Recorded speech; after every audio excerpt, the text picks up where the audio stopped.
संगमनेर तालुक्यातील वडगाव पान इथे 6वीत शिकणाऱ्या एका छोट्या मुलीवर शाळेतून घरी जात असताना झालेला ऍसिड हल्ला अत्यंत गंभीर आणि संतापजनक आहे।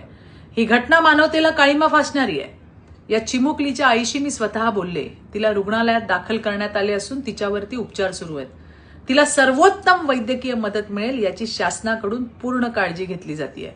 तिच्या कुटुंबालाही आवश्यक ती मदत दिली जाईल। ती लवकर बरी व्हावी ही स्वामींचरणी प्रार्थना आहे। या घटनेबाबत मी पोलीस अधीक्षकांशी देखील बोलले। पोलीस प्रशासनाने तात्काळ याची दखल घेतली असून स्वतः जिल्हा पोलीस अधीक्षक SP घारगेजी घटनास्थळी पोहोचले असून तपास सुरू आहे। त्या हरामखोराला शोधण्यासाठी 10 विशेष पथकं तैनात करण्यात आली आहेत आणि लवकरच त्याला पकडून त्याच्यावर कठोरात कठोर कारवाई केल्याशिवाय आम्ही गप्प राहणार नाही। स्वतः राज्याचे मुख्यमंत्री माननीय देवेंद्रजी तसेच पालकमंत्री विखे पाटीलजी या घटनेवरती लक्ष ठेवण्यास संबंधित यंत्रणांना सूचना दिल्या जात आहेत। बालकांच्या सुरक्षेबाबत राज्याचे मुख्यमंत्री देवाभाऊंची भूमिका ही 0 टॉलरन्स अशीच आहे।